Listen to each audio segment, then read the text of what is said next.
नमस्कार प्यारे बच्चों। आज हम 25वां पाठ पढ़ेंगे और जिसका नाम है हिंदी और प्रौद्योगिकी। हिंदी और प्रौद्योगिकी। तो किस तरीके से कंप्यूटर के आने के बाद में हिंदी का उपयोग करना है वो बहुत ही सरल हो गया है, और कंप्यूटर के आने के बाद, मोबाइल के आने के बाद में हमारे जीवन में कितना आमूलचूल परिवर्तन हुआ है उसको आज हम समझते हैं।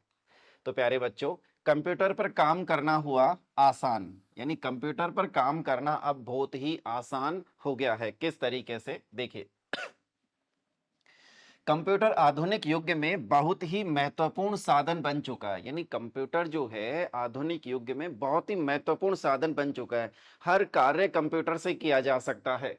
कंप्यूटर के जरिए हम अपने बहुत सारे कार्यों को आसानी से कर सकते हैं, इसलिए यह प्रत्येक क्षेत्र में उपयोगी हो गया है। यानी कंप्यूटर के प्रयोग से हम किसी भी कार्य को आसानी से कर सकते हैं, और इससे यह प्रत्येक क्षेत्र में क्या हो गया है, उपयोगी हो गया है।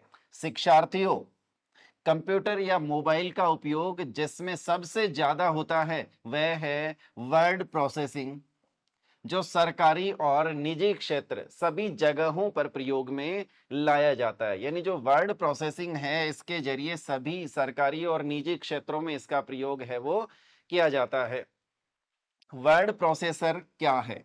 सबसे पहले हम ये समझते हैं कि ये वर्ड प्रोसेसर होता क्या है। तो प्यारे बच्चों, वर्ड प्रोसेसर सॉफ्टवेयर एक ऐसा प्रोग्राम है जिसकी मदद से टाइप करके किसी भी तरह का दस्तावेज या डॉक्यूमेंट तैयार किया जाता है।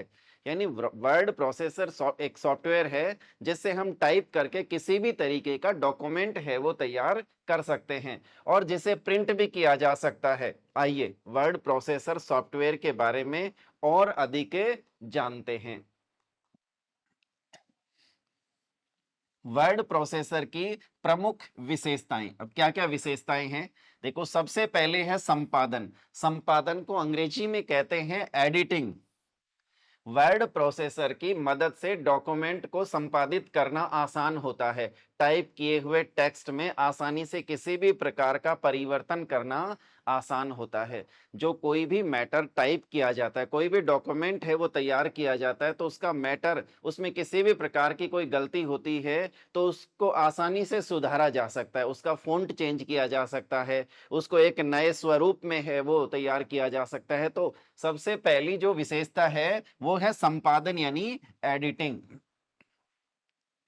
पाठ स्वरूपण, यानी टेक्स्ट फॉर्मेटिंग। लिखे हुए पाठ यानी टेक्स्ट को अपनी आवश्यकता अनुसार आसानी से स्वरूपण यानी फॉर्मेट, स्वरूपण को इंग्लिश में कहते हैं फॉर्मेट, जैसे बोल्ड, इटालिक, अंडरलाइन करने की सुविधा होती है। यानी जो हम पाठ स्वरूपण करते हैं यानी टेक्स्ट की फॉर्मेटिंग करते हैं, तो उन टेक्स्ट को बड़ा करना है, छोटा करना है, इटैलिक में रखना है, या अंडरलाइन करना है, या बोल्ड करना है, तो सारा है वो इसी में किया जाता है। इसके बाद में तीसरी विशेषता है कॉपी करना, कट करना और पेस्ट करना। यानी किसी भी टाइप किए गए मैटर को कॉपी किया जा सकता है, वहां से उसको कट करके दूसरी जगह पेस्ट किया जा सकता है। तो इस तरीके से है वो दस्तावेज यानी डॉक्यूमेंट के किसी भाग से टेक्स्ट को कट या कॉपी किया जा सकता है और दूसरी जगह उसको पेस्ट भी किया जा सकता है। पेज सेटअप करना, यानी पेज सेटअप, अपनी आवश्यकता अनुसार पेज का सेटअप कर सकते हैं। यानी पेज को हम क्या कर सकते हैं, पेज का सेटअप तैयार कर सकते हैं। अर्थात पेज का आकार क्या रखें, अभिविन्यास में बदलाव करते हैं, यानी ओरिएंटेशन है तो वो है वो तैयार कर लिया जाता है पहले। पेज मार्जिन, यानी पेज के ऊपर की तरफ, साइड में या नीचे की तरफ क्या मार्जिन रखना है, तो वो भी हम है वो इसे वर्ड प्रोसेसिंग में कर सकते हैं। तो पेज के मार्जिन को व्यवस्थित कर सकते हैं। इसके बाद में हेडर और फुटर। हेडर और फुटर किसी दस्तावेज के हेडर और फुटर को पृष्ठ संख्या, यानी उसमें हम हेडर और फुटर में जो फुटर होता है उसमें पृष्ठ संख्या दे सकते हैं, दिनांक लगा सकते हैं, पाद लेख यानी फुट या दस्तावेज के सभी पृष्ठों यानी फुट नोट कोई विशेष जो पृष्ठ होते हैं उनके लिए अनुकूलित किया जा सकता है, यानी उसमें फुटनोट्स है वो डाला जा सकता है। स्वतः सुधार, ये जो वर्ड प्रोसेसिंग है उसमें ऑटो करेक्ट होता है, यानी ऑटो करेक्शन है वो भी किया जा सकता है। तो देखिए, सामान्य त्रुटियों का सुधार किया जा सकता है। उदाहरण के लिए नमस्ते की जगह नमस्ते कर देता है, यानी थोड़ी बहुत अगर कोई मिस्टेक होती है तो उसको भी वो सुधार सकता है। शब्दों के वर्तनी और व्याकरण को ठीक करना, यानी स्पेलिंग और ग्रामर चेक है वो कर देता है ये खुद ही। किसी भी शब्द की वर्तनी, यानी जो लिखने में उसमें अगर कोई गलती हो गई है, और व्याकरण की जांच कर सकते हैं और उसमें सुधार करने की भी सुविधा है, यानी किसी भी वर्तनी में अगर कोई गलती हो गई है तो उसमें सुधार किया जा सकता है, या कोई व्याकरण के सामान्य नियम के अनुसार वो गलत लिखा गया है तो उसको भी ठीक किया जा सकता है। इसमें वर्तनी और व्याकरण की जांच करने की सुविधा होती है। यह स्वयं यानी ऑटोमेटिकली वर्तनी और व्याकरण यानी ग्रामर की गलतियों को ढूंढता है तथा उसे सही भी करता है। शब्दकोश, इस सॉफ्टवेयर में एक कॉम्प्रेहेंसिव डिक्शनरी और शब्दकोश होता है जो एक शब्द के कई पर्यायवाची यानी सिनोनिम से देता है। इसके बाद में ग्राफिक्स, ये ग्राफिक्स क्या है? ये एमएस वर्ड में चित्र बनाने की अच्छी सुविधा होती है। इसके द्वारा विभिन्न प्रकार की आकृति जैसे कि वृत्त, आयत, रेखाएं, त्रिभुज आदि अनेक प्रकार के आकार व चित्र आसानी से बना सकते हैं। इसमें चित्र बनाने का ड्राइंग टूल बार उपलब्ध होता है, यानी चित्र बनाने का इसमें एक ड्राइंग टूल बार है वो उपलब्ध होता है, जिससे हम आसानी से है वो किसी भी आकार को है वो तैयार कर सकते हैं। मेल मर्ज, ये मेल मर्ज क्या है?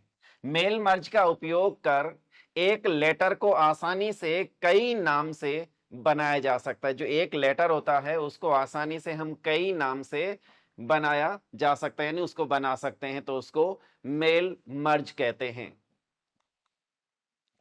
हिंदी से संबंधित विभिन्न टूल्स, यानी जो हिंदी भाषा है तो हिंदी से संबंधित विभिन्न प्रकार के जो टूल्स है उनको हम है वो समझते हैं, क्योंकि हिंदी भाषा में इसका किस तरीके से उपयोग किया जाता है। तो सूचना प्रौद्योगिकी क्रांति ने ज्ञान के द्वार खोल दिए हैं, यानी जो सूचना प्रौद्योगिकी क्रांति है उसने ज्ञान के द्वार खोल दिए हैं। कैसे? ऑनलाइन सरकारी कामकाज विषयक ई प्रशासन, जैसे देखो ई प्रशासन, ई बैंकिंग द्वारा बैंक व्यवहार ऑनलाइन, शिक्षा सामग्री के लिए ई एजुकेशन आदि माध्यम से सूचना प्रौद्योगिकी का विकास हो रहा है। सूचना प्रौद्योगिकी में हिंदी का उपयोग करके इसको विश्वव्यापी स्तर पर प्रतिष्ठा मिल सकती है। राजभाषा विभाग, यानी राजभाषा विभाग गृह मंत्रालय द्वारा विशेष प्रयत्न इस दिशा में किए जा रहे हैं। जैसे राजभाषा को बढ़ावा देने के लिए बहुत से टूल्स एवं सॉफ्टवेयर राजभाषा विभाग द्वारा विकसित किए जा रहे हैं, यानी किए गए भी हैं और आगे भी किए जा रहे हैं। हिंदी आईटी टूल्स का प्रयोग, हिंदी का सर्वाधिक उपयोग में लाए जाने वाला कोड यूनिकोड है, यानी सर्वाधिक उपयोग में लाए जाने वाला जो कोड है वो क्या है? वो यूनिकोड है। इसके बारे में विस्तार से पढ़ते हैं कि ये यूनिकोड होता क्या है। देखिए, यूनिकोड को सक्रिय करना, कंप्यूटर पर हिंदी के प्रयोग के लिए पहली आवश्यकता यूनिकोड को सक्रिय करने की होती है, यानी कंप्यूटर के ऊपर हिंदी का प्रयोग करने के लिए पहला जरूरी कार्य होता है कि यूनिकोड को क्या करना? सक्रिय करना। यूनिकोड एनकोडिंग को सक्रिय करते ही कंप्यूटर किसी भी भाषा में काम करने के लिए सक्षम हो जाता है। यूनिकोड सक्रिय कैसे करें? ये यूनिकोड को कैसे सक्रिय करें?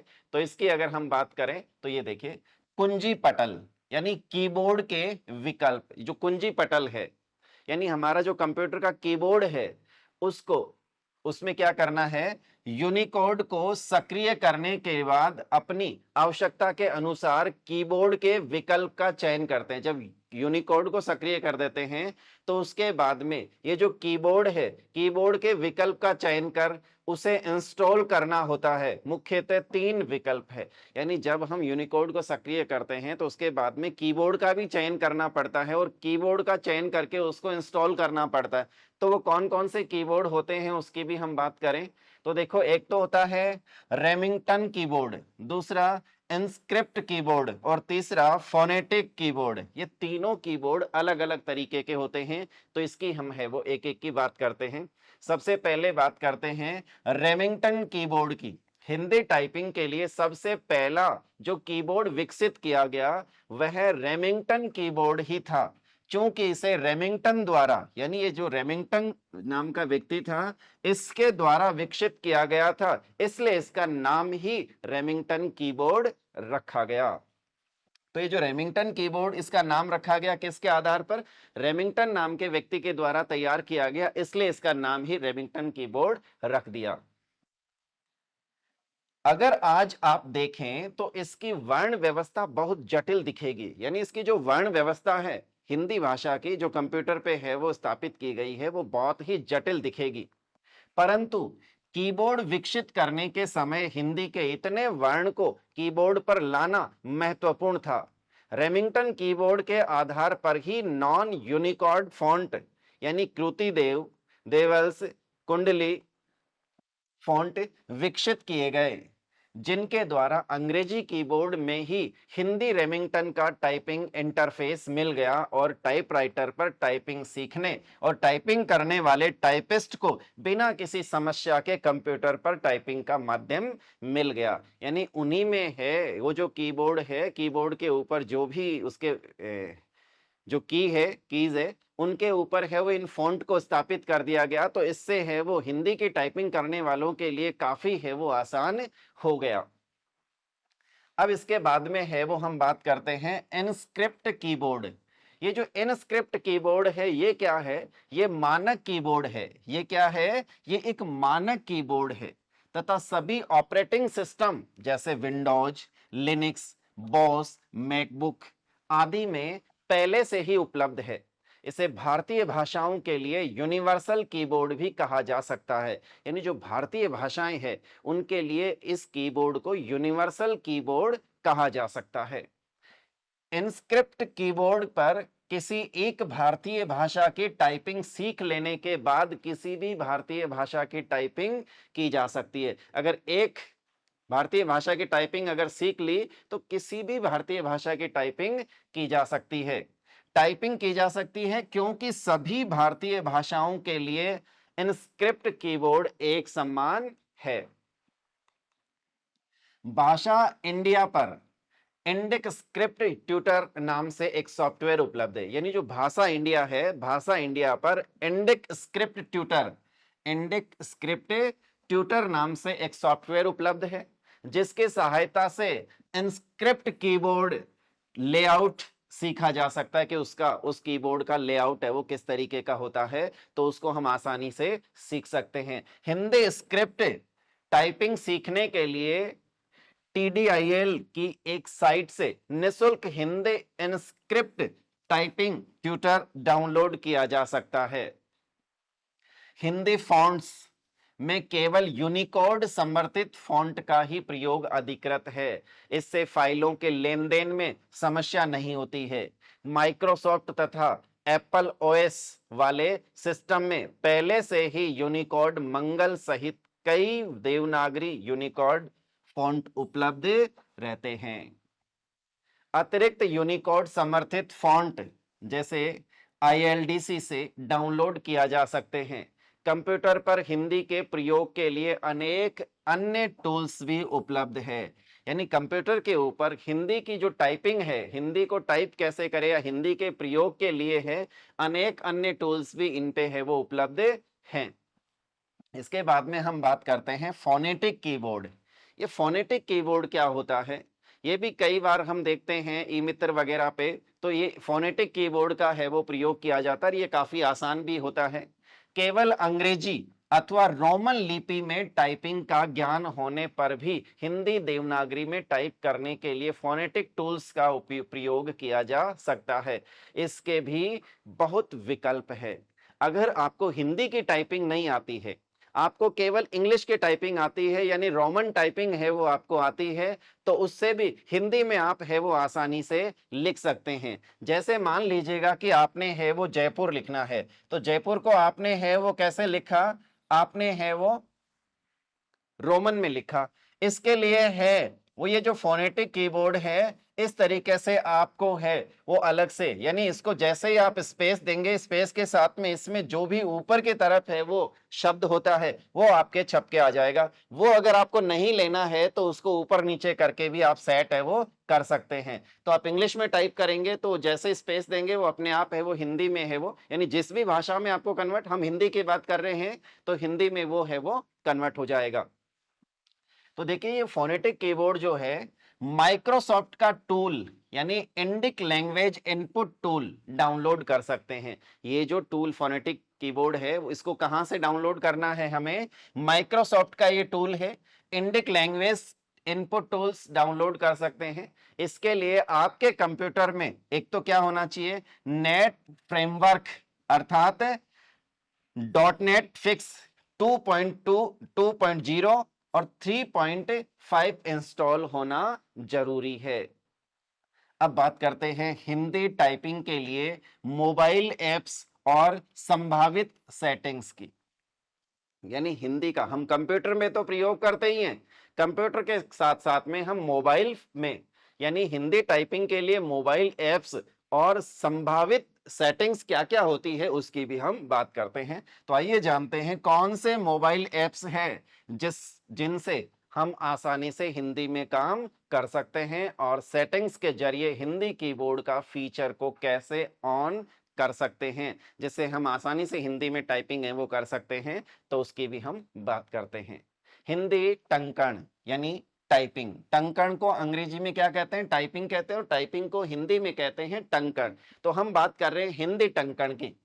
नोटबुक, कंप्यूटर पर टंकण करते हुए टाइपराइटर, मोबाइल फोन, कंप्यूटर आदि के कुंजी पटल को दबाकर टेक्स्ट को इनपुट करने की प्रक्रिया को टंकण कहा जाता है। जैसे ही हम कीबोर्ड को यानी जो कुंजी पटल है यानी कीबोर्ड की जो कीज है उनको दबा करके जैसे ही दबाते हैं तो वो वाला टेक्स्ट है वो इस पे डॉक्यूमेंट पे यानी नोटबुक जो होती है उस पे छप जाता है, तो उसी को हम क्या कहते हैं, टंकण कहते हैं या टाइपिंग कहते हैं। हिंदी में टंकण 3 तरीकों से किया जाता है। एक तो तरीका है लिप्यंतरण यानी ट्रांसलिटरेशन, कहने का मतलब इसमें अंग्रेजी कीबोर्ड द्वारा हिंदी में टाइप किया जाता है। कीबोर्ड तो अंग्रेजी का होता है लेकिन उसमें टाइप किस में किया जाता है, हिंदी में टाइप किया जाता है। ये बहुत सरल है, इसके लिए निम्न लिंक है, यानी निम्न लिंक के द्वारा है वो इस तरीके से आप टाइप कर सकते हैं। क्या कौन कौन से लिंक है देखिए, एक तो सबसे पहले देखिए गूगल क्रोम जो है, गूगल क्रोम के लिए गूगल हिंदी इनपुट टूल्स, इसको है वो आप डाउनलोड ऑफलाइन इंस्टॉलर के लिए निम्न लिंक पर आप जा सकते हैं। तो ये आपके सामने है वो देखो लिंक दिया हुआ है, इसके द्वारा है वो गूगल क्रोम के माध्यम से है वो जो हिंदी का जो इनपुट टूल्स है उसको आप यहां से डाउनलोड कर सकते हैं। इसके अलावा आप है वो राजभाषा.नेट से भी इसको है वो डाउनलोड कर सकते हैं, जिसकी है वो आपके सामने है वो लिंक है वो दिया हुआ है। तो इससे भी आप है वो डाउनलोड कर सकते हैं। इस तरीके से हिंदी का फॉन्ट आएगा और हिंदी के आगे डाउनलोड लिखा हुआ होगा, तो उस डाउनलोड जो इंडिक टूल्स है उसको आप है वो आसानी से डाउनलोड कर सकते हैं।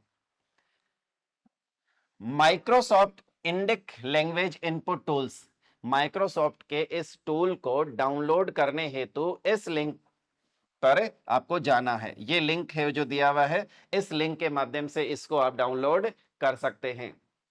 अब बात करते हैं गूगल टूल की। यहां गूगल हिंदी इनपुट टूल्स या Microsoft Indic language input tools के दिए गए किसी एक लिंक से आप इन्हें डाउनलोड कर लें। डाउनलोड करने के उपरांत कंप्यूटर स्क्रीन के दाईं ओर लैंग्वेज बार में आपको 2 विकल्प यानी 2 ऑप्शन है वो मिलते हैं। एक एबीसी यानी अंग्रेजी टाइपिंग के लिए, और दूसरा ए हिंदी टाइपिंग के लिए। आपको है वो इस तरफ है बना हुआ है, वो आपको मिलेगा कंप्यूटर पे, और उसमें आपको इस पे ए पे अगर ए क्लिक इस पे आप है वो क्लिक करेंगे तो हिंदी की टाइपिंग है वो होगी, और इस पे आप क्लिक करेंगे तो है वो किसकी, अंग्रेजी की। यानी एबीसी पे आप टाइप करेंगे तो अंग्रेजी टाइपिंग, और ए पे आप है वो जैसे यहाँ पे लिखा हुआ क्या आ रहा है, ए का मतलब है कि अभी टाइपिंग किस में होगी, इसकी हिंदी में टाइपिंग होगी। अगर इसमें है वो एबीसी लिखा हुआ आ रहा है तो फिर टाइपिंग किस में होगी, अंग्रेजी में होगी। तो इस तरीके से इसको क्लिक करके हिंदी में टाइप है वो कर सकते हैं। इसे आपको अंग्रेजी से हिंदी में लिखना होता है। इसको आपको कैसे लिखना होता है, अंग्रेजी से आपको हिंदी में लिखना होता है। और वो कैसे लिखना होता है, जैसे जैसे आप लिखेंगे वैसे वैसे आपको इन शब्द सुझावों की सूची दिखाई देने लगेगी। आप निम्न में से कोई भी कार्य करके सूची से एक शब्द चुन सकते हैं। जैसे ही आप लिखेंगे तो लिखते ही उसमें से एक सूची है वो आपको दिखाई देगी, उस सूची में से आपको एक शब्द है वो चुन लेना है और चुन करके आगे बढ़ जाना है। पहले विकल्प का चयन करने के लिए स्पेस या इंटर दबाएं, किसी शब्द पर क्लिक करें, शब्द के आगे स्थित संख्या डालें। जैसे नमस्ते, तो जैसे ही आपने रोमन लिपि में नमस्ते लिखा तो आपके सामने इस तरीके से नमस्ते इस तरह से काम करता है। तो इस तरीके से अब जैसे नमस्ते, अब भारत है तो भारत आता है, ये जैसे विषय लिखा तो विषय आता है। तो इस तरीके से जो भी आप लिखेंगे वो हिंदी में है वो आ जाएगा। और हिंदी में से उसको सेलेक्ट कैसे करना है, जैसे ही आप नमस्ते टाइप करेंगे तो पहले ऐसे नमस्ते लिखा हुआ आएगा, अगर ये सही है तो इसको आप जैसे स्पेस देंगे तो ये वाला आ जाएगा। ये नहीं तो जितने भी जिस तरीके के नाम होते हैं, अब नमस्ते इंग्लिश में अगर है तो हिंदी में इनको इस तरीके से है वो लिखा जा सकता है। जो भी आपको रखना है, या इंग्लिश को इंग्लिश में ही रखना है तो उसको भी आप है वो रख सकते हैं। अब आगे हम बात करते हैं श्रुत लेखन यानी स्पीच टू टेक्स्ट टूल की। यानी जैसे जैसे आप बोलते जाएंगे वैसे वैसे टाइप होता चला जाएगा। तो आजकल को तो कीबोर्ड की भी आवश्यकता नहीं है, आप है वो वॉइस टेक्स्ट के द्वारा आप जो जो बोलेंगे वो हिंदी में है वो टाइप होता चला जाएगा। इस विधि में प्रयोक्ता माइक्रोफोन में बोलता है, किस में बोलता है, माइक्रोफोन में बोलता है, तथा कंप्यूटर में मौजूद स्पीच टू टेक्स्ट प्रोग्राम उसे प्रोसेस कर पाठ या टेक्स्ट में बदल कर लिखता है। इस प्रकार का कार्य करने वाले सॉफ्टवेयर को श्रुत लेखन सॉफ्टवेयर कहते हैं। इस तरीके के सॉफ्टवेयर को क्या कहते हैं, श्रुत लेखन सॉफ्टवेयर यानी स्पीच टू टेक्स्ट टूल है वो हम कहते हैं। यह टूल किट आप गूगल टूल से डाउनलोड कर सकते हैं अथवा राजभाषा विभाग की साइट पर भी यह उपलब्ध है। यानी राजभाषा विभाग की जो साइट है उस पर भी यह टूल उपलब्ध है, तो वहां से भी आप उसको डाउनलोड कर सकते हैं। गूगल डॉक्स भी वॉइस टाइपिंग का एक उत्तम और सरल विकल्प है। अब बात करते हैं मंत्र राजभाषा की। ये मंत्र राजभाषा क्या है, मंत्र राजभाषा एक मशीन साधित अनुवाद प्रणाली है जो राजभाषा के प्रशासनिक, वित्तीय, कृषि, लघु उद्योग, सूचना प्रौद्योगिकी, स्वास्थ्य, रक्षा, शिक्षा एवं बैंकिंग क्षेत्रों के दस्तावेजों का अंग्रेजी से हिंदी में अनुवाद करता है। यह टूल राजभाषा विभाग की साइट पर उपलब्ध है। अब बात करते हैं शब्दकोश की यानी डिक्शनरीज। ऑनलाइन काफी अच्छे शब्दकोश उपलब्ध है। ऑनलाइन आप जैसे ही सर्च करेंगे तो वहां पे काफी अच्छे अच्छे जो डिक्शनरी के जो ऑप्शन है वो मिलेंगे, यानी शब्दकोश है वो आपको मिलेंगे। जिसमें एक सामान्य तौर पे देखें तो ई महाशब्दकोश के नाम से है। ई महाशब्दकोश एक द्विभाषी द्विआयामी उच्चारण शब्दकोश है। ई महाशब्दकोश की विशेषताएं हैं, क्या क्या विशेषताएं हैं, कि देवनागरी लिपि यूनिकोड फॉन्ट में हिंदी या अंग्रेजी शब्दों का उच्चारण, स्पष्ट प्रारूप, आसान व त्वरित शब्द खोज, अक्षर क्रम में शब्द सूची, सीधा शब्द खोज, अंग्रेजी या हिंदी अक्षरों द्वारा शब्द खोज, स्पीच इंटरफेस के साथ हिंदी शब्द का उच्चारण मिलेगा आपको।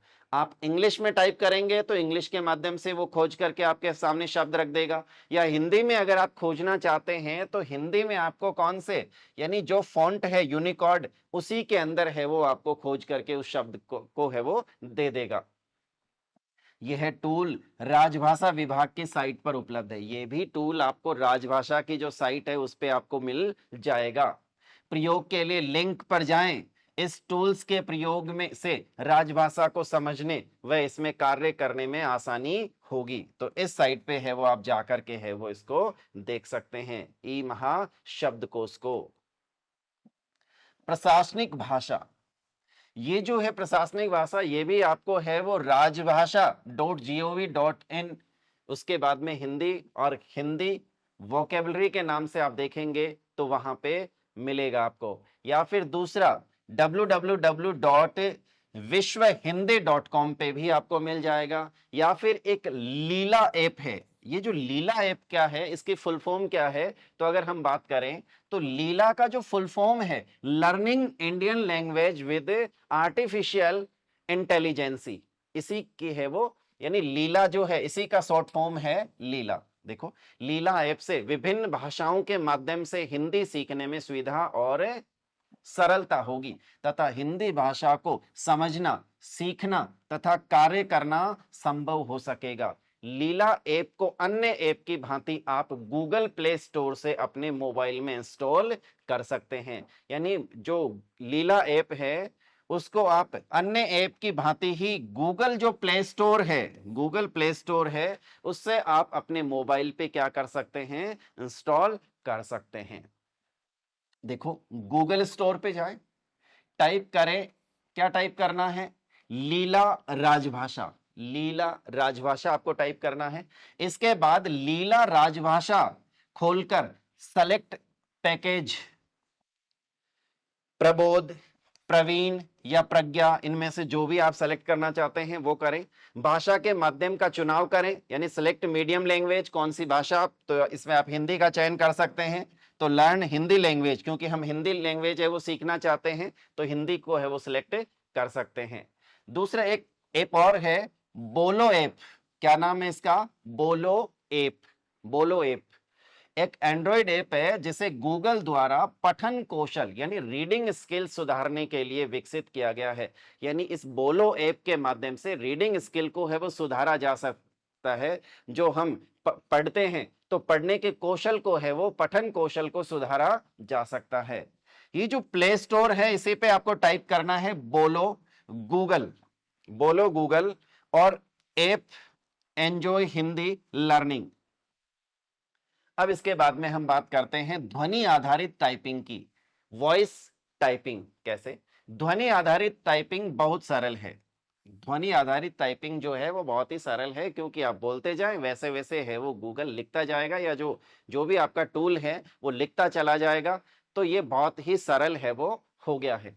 कंप्यूटर में गूगल डॉक्यूमेंट के गूगल वॉइस टाइपिंग से आप हिंदी में बोलकर लिख सकते हैं या टाइप कर सकते हैं। इसके सभी स्टेप इस प्रकार है। सबसे पहले आप doc.google.com पर आप जाएं और इमेज में दिख रहे पेज जैसा पेज ओपन होगा। इसमें ब्लैंक पर क्लिक करना, बिल्कुल ब्लैंक के ऊपर आपको क्या करना है, क्लिक करना है। अब ब्लैंक डॉक्यूमेंट शो हो, यानी आपके पास में एक ब्लैंक डॉक्यूमेंट शो होगा। इसमें मेन्यू बार में टूल में वॉइस टाइपिंग सेलेक्ट करना है। जो मेन्यू बार होगा उसमें वॉइस टाइपिंग सेलेक्ट करना है। सेलेक्ट करते ही दस्तावेज के बाईं ओर यानी लेफ्ट साइड में गूगल वॉइस टाइपिंग का आइकन दिखाई देगा। यानी गूगल वॉइस टाइपिंग का एक आइकन दिखाई देगा।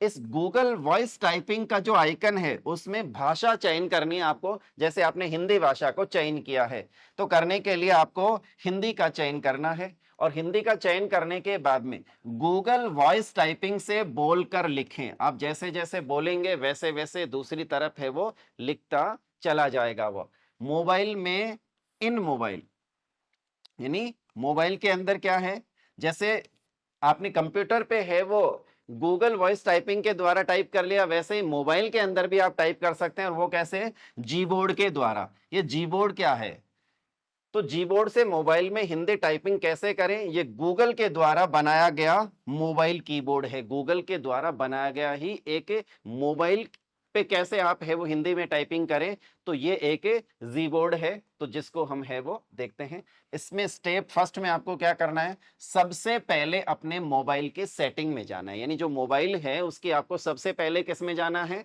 सेटिंग में जाना है। इसके बाद एडिशनल सेटिंग के विकल्प में जाना है, यानी एडिशनल सेटिंग का जो ऑप्शन है उसमें है वो आपको जाना है। फिर क्या करना है, अब आपको उसमें लैंग्वेज एंड इनपुट के सेक्शन में जाएं। अब आपको वहां क्या करना है, करंट कीबोर्ड के विकल्प पर क्लिक करना है और यहां से जी बोर्ड के विकल्प को चुनें, यानी करंट कीबोर्ड जो है उसके विकल्प पे जाकर के इसके अंदर कौन से कीबोर्ड को आपको चुनना है, आपको जी बोर्ड को है वो वहां चुन लेना है। इसके बाद अपने व्हाट्सएप या नोट पैड जो है उसको खोलें, जहां पर टाइपिंग कर सके, जहां पे भी आप टाइपिंग करते हैं, जैसे मान लीजिए नोट पैड पे आप टाइपिंग कर रहे हैं या फिर व्हाट्सएप पे आप टाइपिंग कर रहे हैं, तो वहां खोले और वहां पे वो आपको कीबोर्ड दिखाई देगा। अब टेक्स्ट एरिया पर क्लिक करें, जहां भी आप टेक्स्ट यानी टाइप करने वाले हैं उस एरिया के ऊपर है क्लिक करें। इसके बाद कीबोर्ड यानी कीबोर्ड दिखने लग जाएगा और अब आपको क्या करना है, कीबोर्ड में सबसे ऊपर बीच में वर्तनी के ऑप्शन पर आपको क्लिक करना है, यानी वर्तनी जो लिखने वाली है, तो वर्तनी के ऊपर आपको क्लिक करना है, उस सेटिंग पे है वो आपको जाना है। अब आपको क्या करना है, अब आपके सामने लैंग्वेज का विकल्प खुलेगा, यानी भाषा का ऑप्शन है वो आपको दिखाई देगा, इस पर आपको क्लिक करना है। आप जिस भी भाषा में टाइपिंग करना चाहते हैं कीबोर्ड के विकल्प पर क्लिक करके उसे चुन सकते हैं, यानी जिस भी भाषा में, जैसे आप हिंदी में आप टाइपिंग करना चाहते हैं तो उसको आप चुन लें, इंग्लिश में टाइपिंग करना चाहते हैं तो उसको चुन लें, या कोई अदर लैंग्वेज है उसमें आप टाइपिंग करना चाहते हैं तो आप उसको भी चुन सकते हैं। तो मोबाइल के माध्यम से भी आसानी से है वो हिंदी में टाइप किया जा सकता है। तो जैसे हम यहाँ पर अंग्रेजी यानी इंग्लिश या हिंग्लिश, यानी आपको ये इंग्लिश भी लिखा हुआ मिलेगा और हिंदी ये भी आप है वो चुन सकते हैं, तो इसके माध्यम से आप है वो टाइपिंग कर सकते हैं। अब हम बात करते हैं अनुवाद या ट्रांसलेशन की। ये अनुवाद या ट्रांसलेशन क्या है, हिंदी अंग्रेजी अनुवाद यानी हिंदी अंग्रेजी अनुवाद करना बहुत आसान है। इसके लिए गूगल ट्रांसलेशन एक अच्छा विकल्प है, यानी गूगल ट्रांसलेशन जो है वो एक अच्छा विकल्प है। कैसे, इसके लिए निम्न लिंक से है वो गूगल ट्रांसलेशन पे है वो आप जा सकते हैं।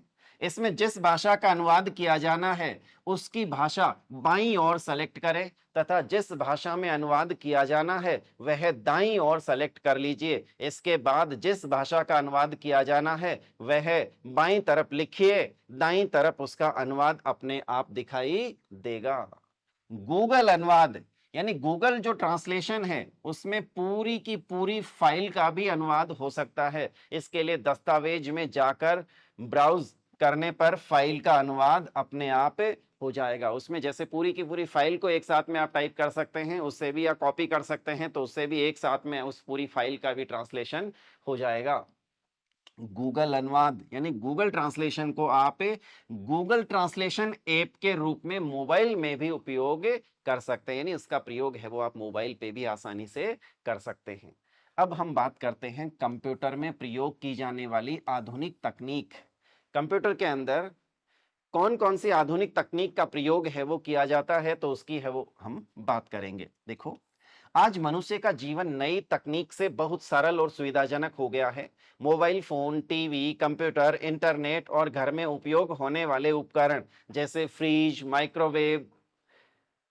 उसके बाद में हम बात करते हैं क्लाउड कंप्यूटिंग। क्लाउड कंप्यूटिंग क्या है, ये क्लाउड कंप्यूटिंग क्या है, एक तरीके से कंप्यूटर क्लाउड कंप्यूटिंग है वो एक आपको सॉफ्टवेयर के माध्यम से एक स्टोरेज प्रदान करता है। तो यानी उस स्टोरेज को ही हम क्या कहते हैं, क्लाउड कंप्यूटिंग कहते हैं। तो देखो, क्लाउड कंप्यूटिंग वह टेक्नोलॉजी है जिसमें इंटरनेट का इस्तेमाल करके विभिन्न तरह की सेवाएं प्रदान की जाती है। आसान भाषा में अगर क्लाउड कंप्यूटिंग को समझाएं तो इस टेक्नोलॉजी में यूजर को इंटरनेट के एक सर्वर पर, जिसे क्लाउड कहा जाता है, डाटा स्टोरेज की सुविधा प्रदान की जाती है। ऐसे में क्लाउड पर जगह यानी स्पेस खरीद कर उपयोगकर्ता यानी यूजर अपना कितना भी डाटा उस पर सुरक्षित यानी सेव कर सकता है और अपने डाटा को फिर दुनिया में कहीं से भी यानी एक्सेस कर सकता है, यानी उसका उपयोग है वो दुनिया के किसी भी कोने से जहां इंटरनेट उपलब्ध है वहां वो उसका उपयोग आसानी से कर सकता है। इस टेक्नोलॉजी के अनेक उदाहरण आज दुनिया में मौजूद है, जिनमें से कुछ चुनिंदा प्रसिद्ध उदाहरण इस प्रकार है। जैसे क्लाउड कंप्यूटिंग का जो अलग अलग तरीके से जो स्टोरेज है वो आपको देखने को मिलेगा। जैसे आप YouTube की बात करें, प्रसिद्ध वीडियो शेयरिंग प्लेटफॉर्म YouTube पर रोजाना लाखों वीडियो अपलोड होते हैं। ऐसे में इतने सारे वीडियो को स्टोर करने के लिए YouTube क्लाउड कंप्यूटिंग टेक्नोलॉजी का इस्तेमाल करता है। फेसबुक, व्हाट्सएप यानी फेसबुक और व्हाट्सएप पे भी आप वो इसको स्टोर कर सकते हैं। तो देखो, फेसबुक प्रसिद्ध सोशल मीडिया प्लेटफॉर्म है जिस पर अरबों लोगों की प्रोफाइल है और बहुत सा डाटा मौजूद है। तो ऐसे में इतने सारे डाटा को रखने के लिए फेसबुक यानी व्हाट्सएप का इस्तेमाल किया जाता है, या तो फेसबुक का या व्हाट्सएप का इस्तेमाल किया जाता है। व्हाट्सएप में आप एक समय में बहुत डाटा और सूचनाएं बहुत सारे यूजर को भेज सकते हैं, जो क्लाउड कंप्यूटिंग पर ही आधारित है। इसके बाद में हम बात करते हैं ईमेल की। ये सेवा प्रदान करने वाली सारी कंपनी जैसे ईमेल, रेडिफ, याहू व ऑनलाइन सशक्त स्थान स्टोरेज स्पेस देने वाली सारी कंपनियां जैसे ड्रॉपबॉक्स, योरडक्स, मीडियाफायर, मेगा आदि सभी कंपनियों का ही इस्तेमाल करती है। ईमेल के बारे में आप बखूबी से है वो जानते हैं, सब है वो। आज किसी भी मोबाइल को, एंड्रॉयड मोबाइल को चलाने के लिए ईमेल की आवश्यकता है वो होती है। अब उसमें जीमेल हो सकती है या और कोई याहू मेल हो सकती है या कुछ भी है वो आप बना सकते हैं। जैसे पिकासा, गूगल फोटोज और फ्लिकर करोड़ों लोगों के डिजिटल फोटोग्राफ्स को अपने सर्वर में होस्ट करती है यानी स्टोरेज करती है। गूगल डॉक्स उपयोगकर्ता को अपने प्रस्तुतियों यानी प्रेजेंटेशन, वर्ड डॉक्यूमेंट्स यानी जो वर्ड डॉक्यूमेंट्स और स्प्रेडशीट्स को अपने डाटा सर्वर में अपलोड करने की सुविधा देता है। इसके साथ उन दस्तावेजों को संपादित यानी एडिट और प्रकाशित यानी पब्लिश करने का भी विकल्प देता है। सबसे महत्वपूर्ण बात यह है कि इसमें सभी यूजर्स जुड़े होते हैं, कोलैबोरेटर, वे सब एक साथ काम कर सकते हैं और चेंजेज साथ ही साथ सबको दिखाई देते हैं और अपने आप सुरक्षित होता जाता है, यानी उसमें सेव होता चला जाता है। ये जो क्लाउड कंप्यूटिंग के फायदे हैं वो क्या क्या हो सकते हैं? तो क्लाउड कंप्यूटिंग के बहुत सारे फायदे होते हैं। क्या देखो, सबसे पहले इसकी कीमत जो होती है वो बहुत ही कम होती है। क्लाउड कंप्यूटिंग की जो कीमत होती है, स्टोरेज खरीदने की जो स्पेस हमारा जो है उसकी कीमत बहुत कम होती है। जैसे अगर हम गूगल की बात करें तो जीमेल हमें है वो 15 GB है वो स्टोरेज क्या देता है? फ्री देता है।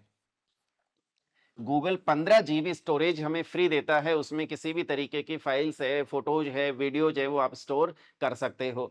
जैसे यूट्यूब की बात करें तो यूट्यूब हमें अनलिमिटेड है वो वीडियोज स्टोर करने की है वो फैसिलिटी प्रदान करता है।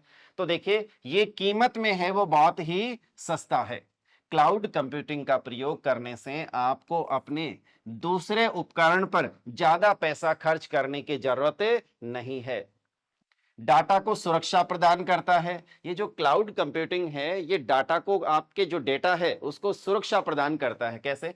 तो क्लाउड कंप्यूटिंग आपके डेटा को सुरक्षा प्रदान करता है। ये अपने हाई फीचर इस्तेमाल करता है आपके डेटा को सुरक्षित करने रखने में। डिजास्टर रिकवरी यानी इसकी जो रिकवरी है वो भी डिजास्टर तरीके से। तो हर संस्था के लिए डाटा लॉस एक बहुत बड़ा संकट है, यानी डाटा है वो नष्ट हो जाता है तो उसके के लिए है वो ये ऑप्शन आपके लिए बेहतर हो सकता है। तो यह है क्लाउड कंप्यूटिंग, दोबारा आप देख सकते हैं और अगर गायब हो भी जाता है तो ये रिकवरी कर देता है। यानी अगर वहां किसी तरीके से वहां से स्टोरेज आपका या कोई मेन जो चीज होती है वो अगर गायब भी हो जाती है तो उसकी वापस रिकवरी भी की जा सकती है। आपको पूरा कंट्रोल देता है। ये जो क्लाउड कंप्यूटिंग है इसके द्वारा आपको पूरा का पूरा कंट्रोल है वो आपके हाथ में रहता है। क्लाउड कंप्यूटिंग के द्वारा आप अपने डॉक्यूमेंट्स पर पूरा कंट्रोल ले सकते हैं।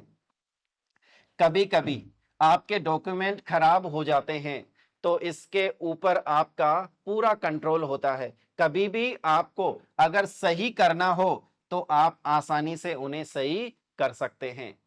अब बात करते हैं ब्लॉग या ब्लॉगिंग की।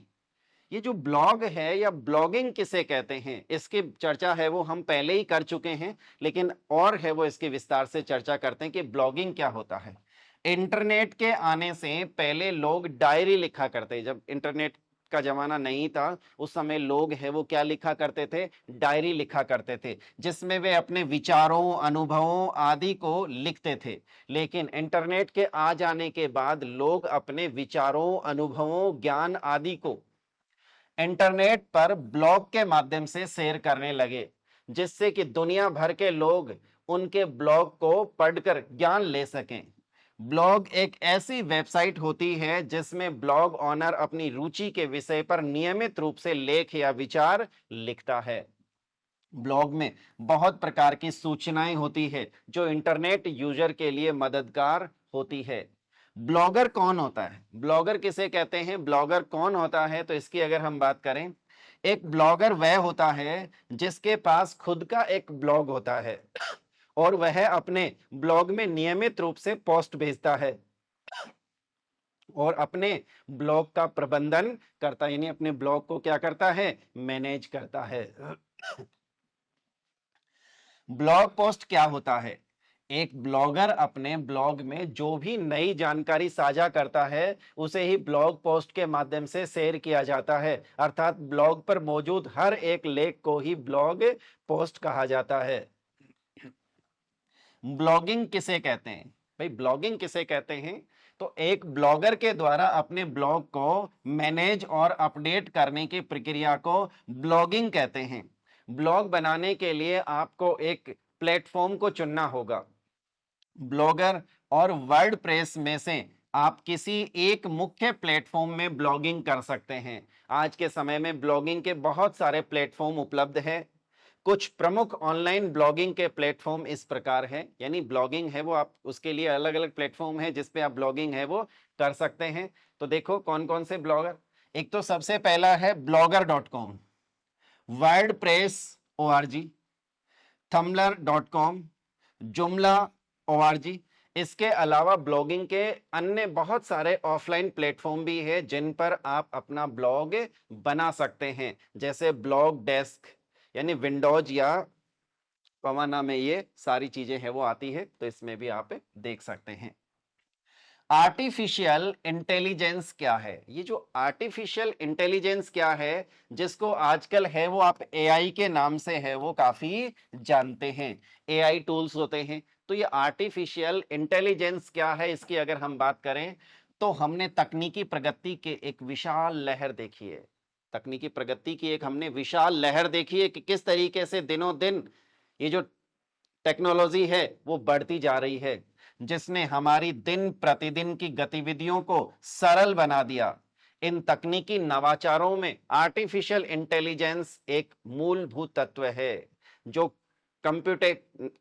कंप्यूटेशनल उपकरणों और प्रणालियों में मानव बुद्धि के अनुकरण से संबंधित है। जिस तरीके से मानव की बुद्धि काम करती है वैसे ही ये इंटेलिजेंस आर्टिफिशियल यानी एआई टूल्स है वो काम करते हैं। तो इस तरीके से यानी उनके विचारों को समझ करके वो अपनी कार्य प्रणाली को है वो आगे बढ़ाते हैं। तो देखो आर्टिफिशियल इंटेलिजेंस कंप्यूटर साइंस का एक सब डिवीजन है और इसकी जड़ें पूरी तरह से कंप्यूटर सिस्टम पर आधारित है। कंप्यूटिंग सिस्टम जो है उस पर आधारित है। एआई का अंतिम लक्ष्य ऐसे उपकरणों का निर्माण करना है जो बुद्धिमानी से और स्वतंत्र रूप से कार्य कर सकें और मानव श्रम और मैनुअल काम को कम कर सकें। यह मानव बुद्धि की नकल करने के लिए मशीन लर्निंग का उपयोग करता है। सीरी, अलेक्सा, टेस्ला कार, यानी आपने देखा होगा सीरी, ये जो यानी आईफोन के अंदर है वो आपको देखने को मिलता होगा, सीरी, अलेक्सा है, टेस्ला कार और डिजिटल एप्लीकेशन जैसे नेटफ्लिक्स और अमेजोन एआई आदि प्रौद्योगिकियों के कुछ बेहतरीन उदाहरण है वो हो सकते हैं। जैसे आपने गूगल वॉइस असिस्टेंट को देखा होगा, अमेजोन अलेक्सा को देखा होगा, सिरी को भी आपने देखा होगा। इसके माध्यम से है वो कार्य है वो बहुत ही आसान होने लगा है। अब बात करते हैं आर्टिफिशियल इंटेलिजेंस के प्रमुख अनुप्रयोग की, जिसमें एक तो कंप्यूटर गेम, प्राकृतिक भाषा प्रसंस्करण यानी नेचुरल लैंग्वेज प्रोसेसिंग जो है उसको, प्रवीण प्रणाली यानी एक्सपर्ट सिस्टम, दृष्टि प्रणाली यानी विजन सिस्टम, वाक पहचान यानी स्पीच रिकॉग्नाइजेशन, बुद्धिमान रोबोट इंटेलिजेंट रोबोट। तो इस तरीके से है वो एआई है वो कार्य करता है। अब हम बात करते हैं कंप्यूटर का दैनिक जीवन में उपयोग। हमारा जो दैनिक जीवन है, सुबह से लेकर के शाम तक कंप्यूटर का किस तरीके से हमारे जीवन में है वो महत्वपूर्ण रोल है वो बढ़ता जा रहा है, इसका उपयोग है वो बढ़ता जा रहा है। तो मानव जीवन में कंप्यूटर ने अपना एक विशेष स्थान बना लिया है। आज समाज का लगभग हर मनुष्य कंप्यूटर को किसी ना किसी रूप में प्रयोग कर रहा है। हर स्कूल में आज कंप्यूटर सिखाया जाता है, हर स्कूल में आपको कंप्यूटर है वो सीखने को मिलेगा। देश का कोई भी विभाग कंप्यूटर से अछूता नहीं रहा है। टेलीफोन व्यवस्था, टीवी उपग्रह, बैंक, रेलवे बुकिंग आदि सभी कंप्यूटरीकृत हो गए हैं। कुछ प्रमुख क्षेत्रों के बारे में है वो हम पढ़ते हैं, जिसमें सबसे पहला है घरों में। किस तरीके से घरों में कंप्यूटर का उपयोग होने लगा है। घरों में कंप्यूटरों का उपयोग अलग अलग उम्र के लोगों द्वारा अलग अलग काम करने के लिए किया जाता है। जैसे कोई बच्चा या स्कूल कंप्यूटर जाने वाले यानी कंप्यूटर जो जाने वाले विद्यार्थी का उपयोग गेम खेलने, गाने सुनने, फिल्म देखने के लिए करता है। यानी कोई स्कूल जाने वाला जो बच्चा है या विद्यार्थी है, तो सामान्यतः कंप्यूटर का प्रयोग है वो या तो वो गेम खेलने में करता है, या गाने सुनने में, या फिल्म देखने में है वो इसका उपयोग है वो करता है। दूसरी ओर अगर घर का कोई व्यक्ति ऑफिस जाता है, तो वह कंप्यूटर का उपयोग इंटरनेट चलाने में, अपने ऑफिस का कोई काम करने में, ऑनलाइन बिल पेमेंट करने में, सोशल मीडिया चलाने आदि में है वो तरह तरह के कामों को करने के लिए है वो करता है। अगर कोई कंप्यूटर साइंस का विद्यार्थी है, तो वह कंप्यूटर का उपयोग अपने कॉलेज के असाइनमेंट बनाने में, प्रोग्रामिंग लैंग्वेज सीखने और कोडिंग करने में है वो करता है। तो एक घर में अलग अलग उम्र और अलग अलग उपयोग में आने वाले जो उपयोग करने वाले लोग हैं, वो अलग अलग तरीके से इस कंप्यूटर का उपयोग है वो करते हैं। कंप्यूटर का जो उपयोग है वो अब अनेक क्षेत्रों में है वो होने लगा है। घर में, बैंक में, यानी सुरक्षा में, मेडिकल में, स्कूल में, सब में अलग अलग तरीके से इसका है वो, मौसम विभाग में, सब में इसका उपयोग है वो अलग अलग तरीके से किया जाता है। तो हम बात करें बैंकिंग के क्षेत्र की। आज बैंकिंग के क्षेत्र में है वो कंप्यूटर का है वो बहुत ज्यादा है वो उपयोग है वो होने लगा है। तो देखिए किस तरीके से आज के समय में लगभग पूरी बैंकिंग व्यवस्था कंप्यूटर पर निर्भर करती है। बैंकिंग क्षेत्र में कंप्यूटर का उपयोग अपने ग्राहकों के लेन देन के विवरणों का संग्रह करने के लिए किया जाता है। जैसे कि एटीएम के द्वारा पैसे की निकासी और जमा करने का हिसाब रखना। इसके माध्यम से बैंकों ने अपने द्वारा होने वाले कई गतिविधियों और फिजूल खर्चों को काफी हद तक कम कर दिया है। यानी फिजूल खर्चियों को भी काफी हद तक उन्होंने क्या कर दिया है, कम कर दिया है। बैंक हमें कंप्यूटर के द्वारा कई सुविधाएं प्रदान करते हैं। बैंक हमें ऑनलाइन अकाउंटिंग सुविधा प्रदान करते हैं, जिसमें करंट बैलेंस चेक करना, ओवरड्राफ्ट बनाना, पैसे डिपॉजिट करना, ये इंटरेस्ट चार्ज करना, शेयर और एंट्री रिकॉर्ड चेक करना आदि इसी में शामिल है। बैंकों में एटीएम मशीनें जो पूरी तरह से स्वचालित है, ने बैंकों को और ग्राहकों को कार्य करना आसान कर दिया है। अब बात करते हैं बीमा क्षेत्र में। बीमा क्षेत्र में कंप्यूटर ने किस तरीके से आमूलचूल परिवर्तन किया है। तो कंप्यूटर की मदद से बीमा कंपनियां अपने सभी रिकॉर्ड को अद्यतन रखती है। Finance house, stock broking firm और बीमा कंपनियां अपनी चिंताओं को दूर करने के लिए व्यापक रूप से कंप्यूटर का उपयोग कर रहे हैं। बीमा कंपनियां सभी ग्राहकों को एक डेटाबेस बनाकर उसे व्यवस्थित करने के लिए कंप्यूटर का उपयोग करती है। बीमा कंपनियां इसके द्वारा निम्नलिखित कार्य करती है: पॉलिसी को जारी रखने की प्रक्रिया, पॉलिसी की तारीख शुरू करना, पॉलिसी की अगली देय किस्त कब है उसको इसमें बोनस का हिसाब उसमें रखा जाता है, और अपने ग्राहकों का रिकॉर्ड रखने में भी है वो इसका उपयोग किया जाता है। शिक्षा के क्षेत्र में कंप्यूटर का किस तरीके से प्रयोग हो रहा है तो उसको हम देखें। शिक्षा के क्षेत्र में कंप्यूटर का उपयोग ई बुक्स, ऑनलाइन कक्षाओं, ऑनलाइन परीक्षा, ऑनलाइन ट्यूशन आदि कार्यों में किया जाता है। ई लर्निंग सेवाओं का केंद्रीय पहलू कक्षाओं की सीमाओं से परे शिक्षा है। ई लर्निंग विद्यार्थियों को ज्ञान एकत्रित करने और कहीं से भी सीधे प्रसारण में भाग लेने में मदद करता है।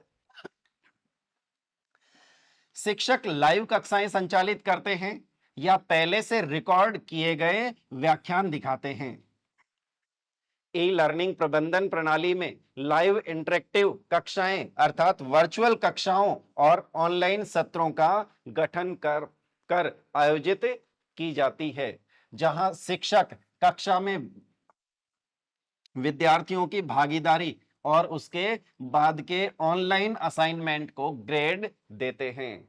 एक अध्यापक बहुत से विद्यार्थियों को जो विभिन्न भौगोलिक स्थानों पर बैठे होते हैं एक ही समय में शिक्षा दे सकता है। एक ही समय में विभिन्न स्थानों पर बैठे लोगों को है वो एक साथ में शिक्षा प्रदान कर सकता है। मार्केटिंग में कंप्यूटर का उपयोग मार्केटिंग में कई रूपों में होता है, जैसे विज्ञापन एवं होम शॉपिंग।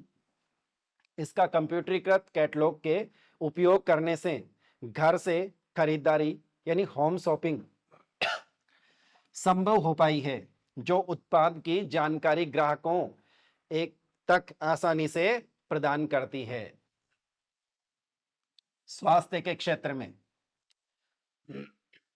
कंप्यूटर अस्पताल, औषधालयों, प्रयोगशालाओं का एक महत्वपूर्ण हिस्सा बन गया है। यहां कंप्यूटर का उपयोग रोगियों और दवाइयों के रिकॉर्ड को रखने के लिए किया जाता है। इसका उपयोग बहुत से रोगों का पता लगाने के लिए स्कैनर के रूप में भी किया जाता है, जिससे बीमारी का सही से पता लगाया जा सके और उसका जल्दी से निदान किया जा सके। ईसीजी, ईईजी, अल्ट्रासाउंड और सिटी स्कैन आदि काम कंप्यूटरीकृत मशीनों द्वारा किया जाता है। साथ ही आजकल सर्जरी करने के लिए भी इसका बेहतरीन उपयोग किया जाने लगा है। व्यापार के क्षेत्र में कंप्यूटर की सटीकता, गति और शुद्धता के कारण व्यावसायिक संगठनों द्वारा कंप्यूटर का काफी ज्यादा उपयोग किया जाता है, जैसे पेरोल गणना, बजट, बिक्री विश्लेषण इत्यादि। अब बात करते हैं संचार के क्षेत्र की। इससे पहले है वो सैन्य क्षेत्र में, तो इसका उपयोग रक्षा के लिए व्यापक तौर पर हथियार तैयार करने के लिए किया जाता है। मॉडर्न टैंक, अत्याधुनिक हथियार, ड्रोन और मिसाइल आदि में भी कंप्यूटरीकृत नियंत्रण प्रणाली का उपयोग किया जाता है। संचार के क्षेत्र में संचार के द्वारा हम अपने संदेश, तस्वीर, भाषण को दूसरे तक पहुंचाते हैं, ईमेल, चैटिंग, वीडियो कॉन्फ्रेंसिंग के द्वारा।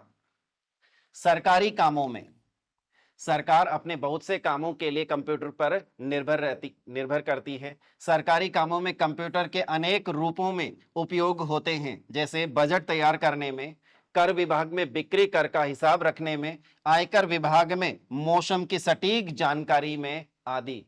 विज्ञान और इंजीनियरिंग के क्षेत्र में कंप्यूटर विज्ञान और इंजीनियरिंग में कार्यों को गतिशीलता प्रदान करने के लिए उच्च प्रदर्शन वाले कंप्यूटर का उपयोग किया जाता है।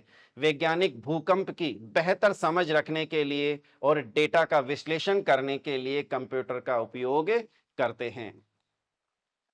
साथ ही शोध करने, अंतरिक्ष उपकरणों को लॉन्च करने, उनको नियंत्रित करने और डेटा एकत्रित करने तथा उसका विश्लेषण करने और उस डेटा को सुरक्षित रखने के लिए भी इसका उपयोग किया जाता है। उद्योग में कंप्यूटर के आने से ऑनलाइन मार्केटिंग संभव हो पाया है। ऑनलाइन मार्केटिंग द्वारा विभिन्न उत्पादों को ग्रामीण और दुर्गम क्षेत्रों में बेचने की क्षमता में एक बड़ी क्रांति देखी गई है। प्रशिक्षण में कई संस्थाएं अपने कर्मचारियों को प्रशिक्षित करने, पैसे बचाने और प्रदर्शन में सुधार करने के लिए कंप्यूटर आधारित प्रशिक्षण का उपयोग करते हैं। कंप्यूटर के माध्यम से हम वीडियो कॉन्फ्रेंसिंग कर सकते हैं, जिससे विभिन्न स्थानों में उपस्थित लोगों को एक साथ जोड़ सकते हैं। इससे हमारे समय के साथ साथ पैसों की भी बचत होती है। प्रकाशन में कंप्यूटर का उपयोग किसी भी प्रकार के डिजाइन को प्रकाशित यानी पब्लिश करने के लिए किया जाता है, जैसे समाचार पत्रिकाएं, विपणन सामग्री, फैशन पत्रिकाएं, उपन्यास, समाचार पत्र आदि। इसका सबसे अच्छा, सरल एवं आसानी से प्रयोग में लाए जाने वाला सॉफ्टवेयर एप्लीकेशन है माइक्रोसॉफ्ट का प्रकाशन यानी पब्लिशर। कला और मनोरंजन के क्षेत्र में, कला और मनोरंजन के क्षेत्र में भी कंप्यूटर का खूब उपयोग है वो किया जाता है। कैसे?